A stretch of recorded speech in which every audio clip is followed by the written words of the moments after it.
Hello and welcome to another edition of Personal Health and Fitness. I'm your host, Chad Marschik. Golf season is upon us, and that means a lot of you are going to go out and hit the links soon. I've actually worked with a lot of members at Atlanta Country Club for the last several years. We actually do a lot of fitness training there. We work with a lot of the golfers in the community, and we've discovered over the years that there are a lot of swing faults out there. Most of those swing faults, by and large, are due to the fact that people have a lot of movement flaws, like postural problems, faulty movement patterns. People are pretty gunky in their neck, through their mid-back, their thoracic spine, through their shoulders. Their hips don't quite work right. Hamstrings are too tight. And especially as you get older, you'll find that you lose a lot of, maybe you've lost some distance off the tee. And that's a problem. So if you're 15, 20 yards shorter than you were, say, 3 to 5 years ago, as you well know, that's probably going to add a stroke to your game. So your handicap's going to go up. So what can you do to kind of correct some of the problems that you have physically that's going to help you on the links? Prevent low back pain, give you a little bit more power off the tee, maybe help with a little more ball control around the green in the latter part of the game. Maybe on the 15th hole in the past you get a little tired, a little lethargic, just can't quite keep everything together. So you're falling off balance, and that's a problem. So what can you do? I'm going to show you today some of the things that you can do in terms of range of motion, giving you a little bit more mobility through your mid-back, giving you a little bit more range of motion through your hips so that you can increase your distance off the tee and hopefully prevent some of those low back problems that are so common, so frequently occur in the game of golf. So one of the things that you need to do when doing any type of a golf flexibility program is make sure that you incorporate some type of a dynamic warm-up routine into your program. So dynamic just means movement. And most people are, when they think about stretching, flexibility, in particular flexibility movements, stretching, you usually kind of hold a stretch, more of a static type of a movement. Say you're bending over and holding a hamstring stretch. That's fine, but you really want to prep the tissues, get things warmed up, ready to roll. So you need to incorporate dynamic movement patterns. So I'm going to give you about 3 to 5 dynamic warm-up drills, and then we're going to kind of get into some of the more corrective exercises, kind of head to toe, that are primarily golf specific. So the first thing you're going to do is in terms of your warm-up, start off by warming up your hips and your hamstrings. And I like to do walking 10 soldiers, where you're going to kick your foot straight up. Now, a lot of people don't have good flexibility in their hamstrings, especially a lot of older golfers. So you need to make sure that you address your hamstrings. And so to do this properly, you're going to kick your foot up and reach with the opposite hand. So some of you aren't going to be able to kick as high as me, but the key here is to make sure that you keep your pelvis from rotating underneath you like this, where you're kind of cheating. Right? You want to make sure you keep your hips in alignment here with your shoulders. And I like to do this for either a set amount of time, say 30 seconds to a minute, or say for a set number of reps, 15, 20 reps each leg. So that's the 10 soldier. That's the first exercise. Next, we're going to do a walking quad stretch or a butt kick. I'm going to show you how to modify this. A lot of golfers are especially tight through their quads and their psoas, or hip flexor region. So you need to try to lengthen that. And the best way to do that is to, if you can grab your foot, you want to pull your knee behind you, reach up with the opposite arm, or the same side actually. So if I'm picking up my left foot, I'm going to reach up with my left hand. This presents a little bit of a balance challenge as well when you do this. So if you've got to balance on one leg, as you know in golf, balance is really important. So this is also going to strengthen your hip stabilizers a little bit too. It's important when you do this that you pull the knee back behind your hip ever so slightly. That's going to lengthen the muscles on the front. If you can't do that, if you can't grab your foot, a lot of people don't have the flexibility in their hips and their quads, just simply walk and try to drive your heel up towards your butt. That's okay too. What you don't want to do is do this, where your knee's in front. You want to make sure that you extend your hip a little bit, pull your heel up towards your butt.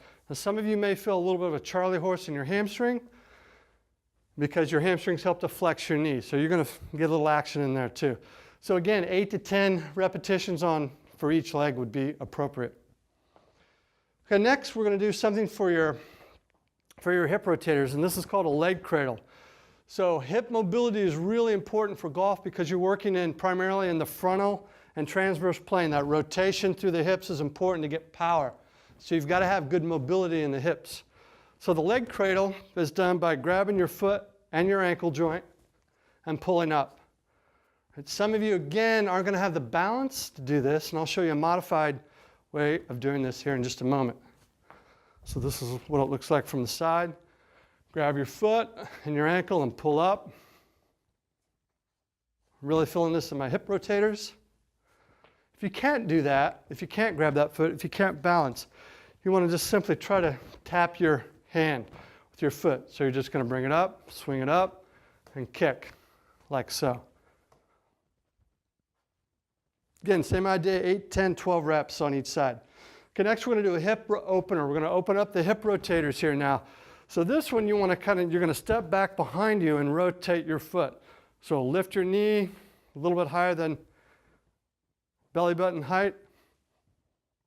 Rotate that hip back. And you can go faster if you'd like, depending on your balance and stability. So step, open it up. So swing those hips. Again, 8 to 10, 12 reps on each side. Okay, next we're going to work on the thoracic spine, your mid-back. This is probably one of the most problematic areas for golfers that I've seen when I've done movement evaluation on a lot of golf athletes. They tend to be really limited in mobility in their thoracic spine. So when they set up for their shot, they can't really rotate their upper back properly, and they tend to buy more range of motion. They try to get it in their lumbar spine. And that's where a lot of people get hurt because they've lost that range of motion in their mid-back, so they're going to try to get it someplace else so they can get a little bit more distance off the tee. And so they oftentimes get it in their lower back, and they've get a lot of torsion in their lumbar spine. So you want to try to avoid that by promoting or enhancing your mobility in your thoracic spine. Now, I like taking a medicine ball, but if you don't have a medicine ball, you can also use a golf club and hold it out in front of you. But you can take a medicine ball, and you're going to swing into the forward leg, okay? So you want to swing into the forward leg. I try to get my shoulders, if you look at my shoulders, 12 o'clock position, 6 o'clock position. Some people aren't going to have that degree of mobility in their mid-back. Maybe they can only rotate to right here. Don't worry about it. You want to try to progressively increase your range of motion as you move. And I'll do, again, 10, 12 reps each side. So really try to swing, and you get that nice mobility in your mid-back. If you think about the golf swing, when you sit up and you turn your spine here, you're moving your shoulders. Hopefully, you can get a good 90-degree turn in your shoulders. A lot of people can't because they've got problems with their shoulders or, again, with their mid-back. The other beneficial thing that this is going to do, it's going to give you what's called bottom-up cervical rotation. So you're going to get movement in your cervical spine. Again, a lot of people are really tight in their neck muscles here. So that bottom up, my shoulders are moving beneath my neck. So I get good mobility, kind of a self-mobilization technique for your neck as well. Those are just med ball rotational swings. So next you're going to go right into an exercise that's going to lengthen your abs, your hip flexors, and your thoracic spine and give you a little bit more range of motion in your lower back. And this is a reverse wood chop with a medicine ball. So you're going to hold on to your medicine ball. I'm only using a 6-pound ball. You don't need a heavy ball necessarily.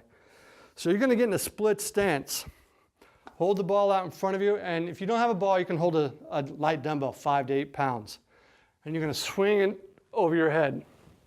Now, if you've watched this program before, I've demonstrated this exercise, but the reason I like this exercise is because now I'm trying to extend my thoracic spine, get a little more spinal extension in my lower back, lengthen my abdominal muscles, and give me a little bit of just more of a stretch through my torso in general. So I'll do this for a set number of reps, say 8 to 10 each side.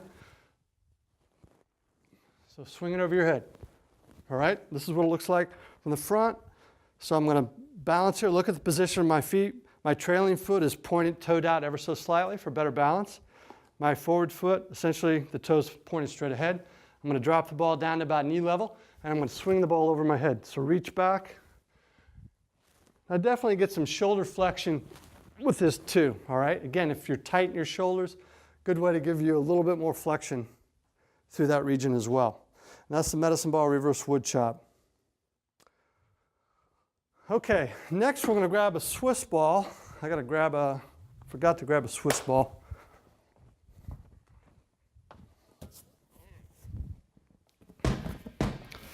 Okay, so this next one is a Swiss ball extension. You need a relatively large ball for this. You want to make sure that the ball that you use isn't so small that you can't properly extend your spine. So I've got a 65 centimeter Swiss ball right now. I probably need a 75 would be a little bit bigger, or better rather. So I'm going to have a seat on the ball. And this exercise, again, I'm going to try to get some motion through my mid-back. So what I'm going to do is I'm going to lie on my back, put my head on the ball, wrap my, kind of mold my upper back with the ball, and I'm going to reach back with my arms. All right, and then I'm going to slowly roll back until I find my sweet spot. And your sweet spot essentially is the area that you feel the greatest relief or stretch through your mid-back. If you cannot do this and get your head to the ball because you have an anterior head tilt, which means that if your head's way out in front of you, and a lot of people as they get older, and some younger people too, they have postural problems, and they tend to develop a little bit of an anterior head position. So you're not going to be able to get your head to the ball properly. And if that's the case, grab a towel of some sort. I've got a half roller here. So take your rolled up towel, place it behind your head so it's going to rest on the ball. So it's just going to support your neck a little bit more. So you can play with this in terms of your arm position. If you hold your arms out here, if you're especially tight through your pec muscles, this is going to help lengthen those muscles a little bit. And again, this is a really good, this is what I call a feel-good exercise. So I'll kind of play with the position here. And usually I hold this, play around in this position for about 60 seconds. Some of you may even feel a little bit of stretch through your trunk muscles. If you sit around a lot, chances are you're probably tight and short through your torso, through your trunk. So that's the Swiss ball extension. I really like that exercise. All right, next we're going to do an overhead lat stretch. The lat muscles, a lot of people are very short and tight. Really important that you try to lengthen those muscles properly. I'm going to show you some foam rolling techniques here soon that will help to kind of release these tight muscles that run along here, especially the scapulohumeral muscles that get really tight that kind of give you problems, oftentimes give people problems with mobility in their shoulders. But what you're going to do is you're going to line yourself up against the wall. All right, my heels are about roughly 8 inches, 10 inches from the base of the wall. My feet are about hip width apart. I'm going to try to mold my lower back against the wall. That's really important. So you want to pull your rib cage down, create some tension here in your core muscles.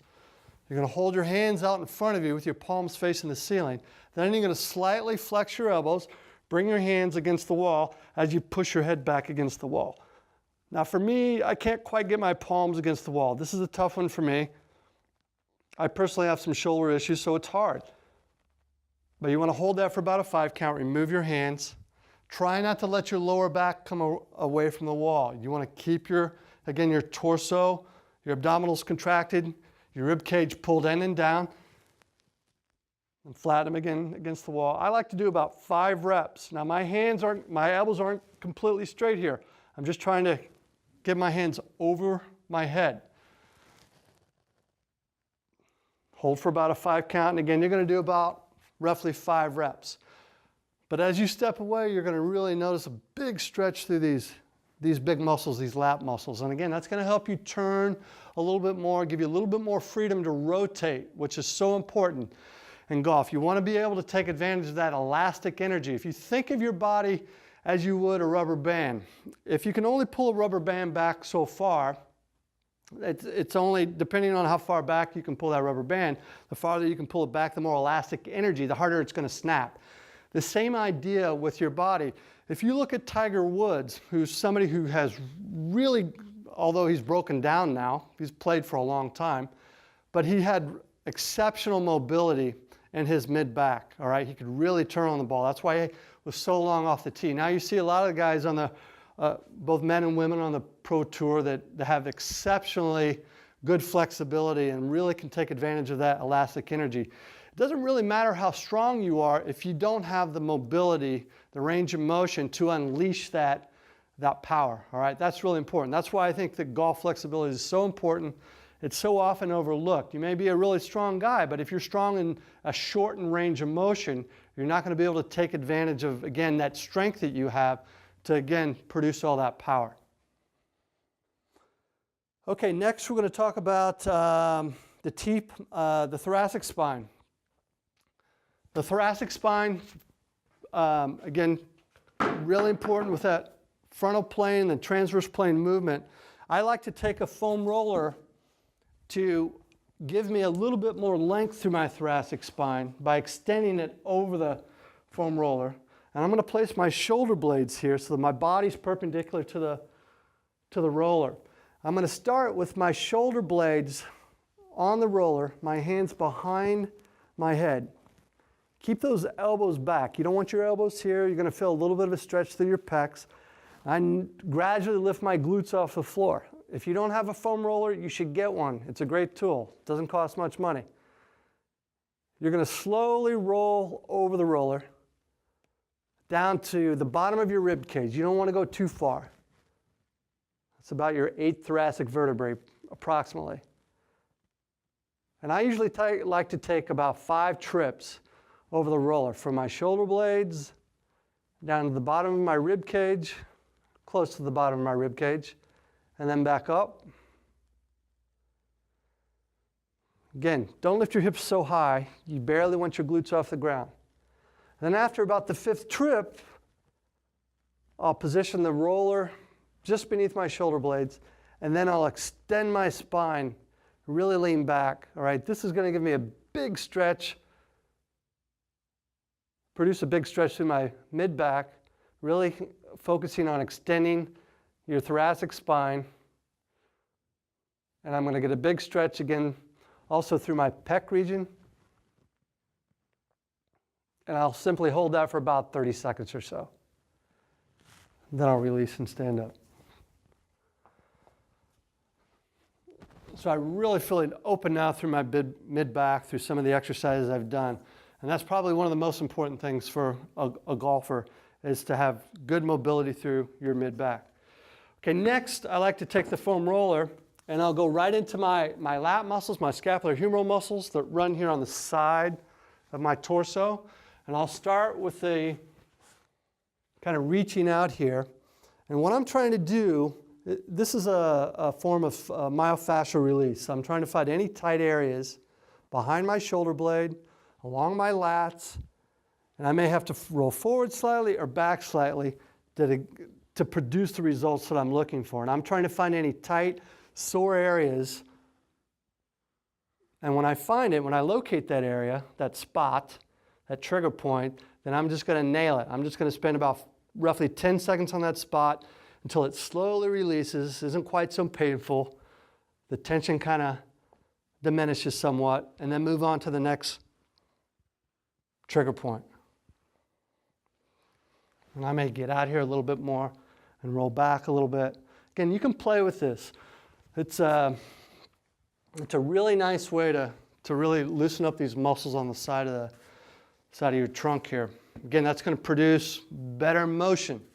All right, next I'm going to go into my legs, and I'm just going to foam roll my IT band. Again, so many people are so tight in their lower back. By releasing your iliotibial band, it's also going to help with better hip mobility. And same idea as for the lats. I'm trying to find any tight areas, any sore spots, any trigger points, and when I discover that spot, I'm going to stay on it for about a 10 count and then move up to my hip. So I'm working from my knee essentially to my hip for my iliotibial band. Okay, after I do that, I'm going to roll just slightly forward and try to get my quads and my psoas, my hip flexors. I'm going to work from my hip down to my knee.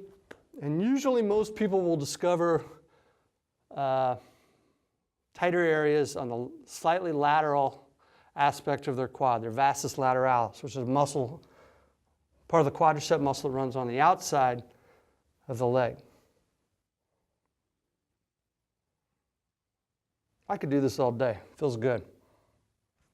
Okay, so those are 3 foam rolling techniques, actually 4 if you include the thoracic spine, the IT band, the quadricep region, and you can also, and the lats.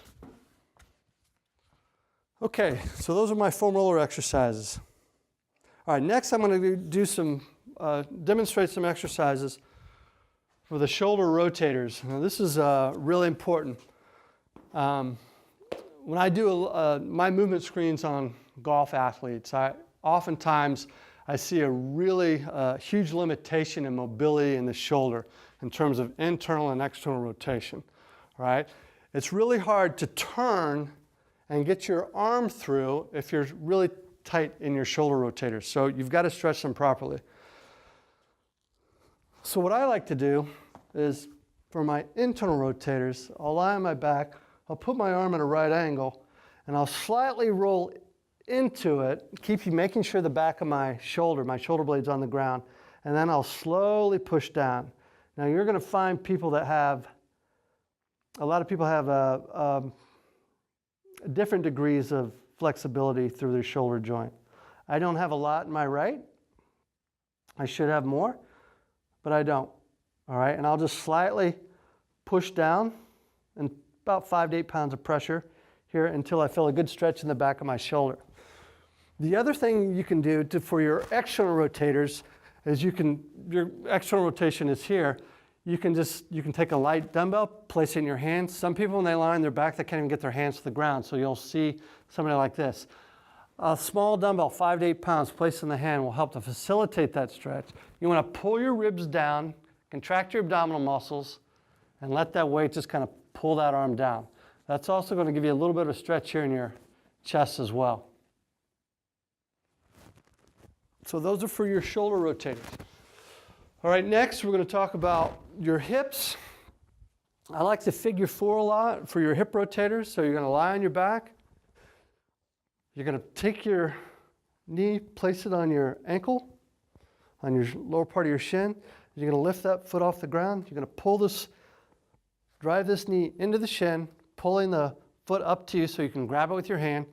Take your other hand, place it here on your knee, and you can slightly pull push either towards this shoulder or towards my face or slightly over towards my opposite shoulder here to give you different stretch for the glute region. Some of you might not be able to get in this position. You don't want to end up kind of contorted where your head's off the ground and your butt's up in the air, all right? You want to try to lengthen your spine as best you can. Lengthen your spine as best you can by flattening, making sure that your shoulder blades are on the ground and your tailbone's on the ground at the same time as well. That's really important to remember. And then just manipulate that position. I like to really drive this knee with this free hand as I'm pulling this foot slightly and making sure that my knee makes contact with my shin. That really feels good as well. It's a feel-good exercise. Okay, the next thing that I like to go into is talk about the lower back. A lot of people lose their range of motion in their lower back. Really important to consider if you need to think about whether or not, if you know that you have spinal stenosis, you're probably not going to want to do the Mackenzie Press Up, especially if it reproduces pain. So I'm going to show you 2 exercises, the Mackenzie Press Up for the lower back and the all fours rock back, which is a safer exercise, especially if you have spinal stenosis, which is a narrowing of the spinal canal in the lower back. So the Mackenzie Press Up here, you're going to place your hands in front of your shoulders, relax your glutes, keep your groin on the ground, drop your chest down to the ground. You're going to push up. This is going to give you a big stretch to your abs. I see some people doing this, and they're like this. That's how much range of motion they've lost in their lower back. So if you can do this and it doesn't reproduce any pain, you don't have spinal stenosis, it's probably a safe exercise. If you know you have spinal stenosis, then Mackenzie Press Up might not be an exercise for you. So the all fours rock back, safe exercise, especially for people that have spinal stenosis. You're going to drop your glutes back to your heels, reach out with your shoulders, and then roll back. or rather pop back up, and drop your hips back. I know this is a yoga pose too. Drop those glutes back, try to flatten your back, reach out with those arms, and then pop forward. This feels really good. Most people can do this safely. Some people can't get their hips back even that far, but try to drive your hips back as far as you can without excessively rounding your back. And I like to do about 5 reps there, holding each one for about a 5 count.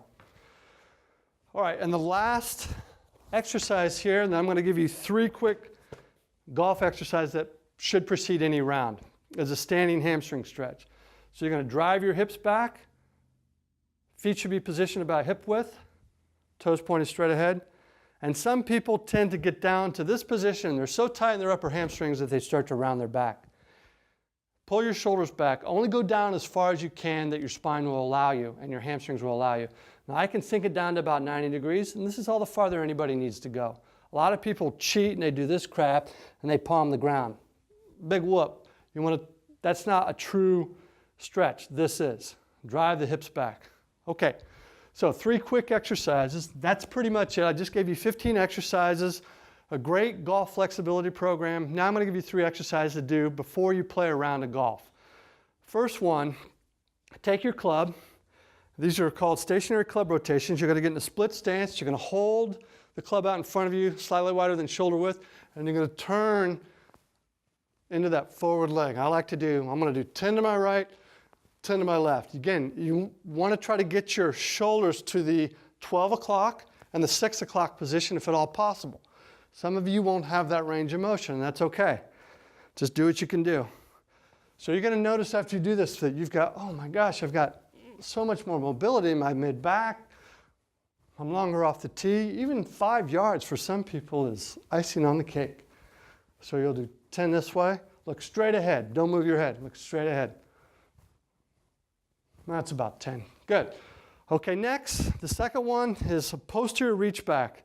So staggered stance, you're going to hold your club out in front of you, and you're going to reach back over your head. You're just going to swing it back over your head. And this is going to lengthen your abs, give you a little bit more thoracic extension, a little more shoulder flexion. And you'll do about 10 on each side. So check out what it looks like. Split stance.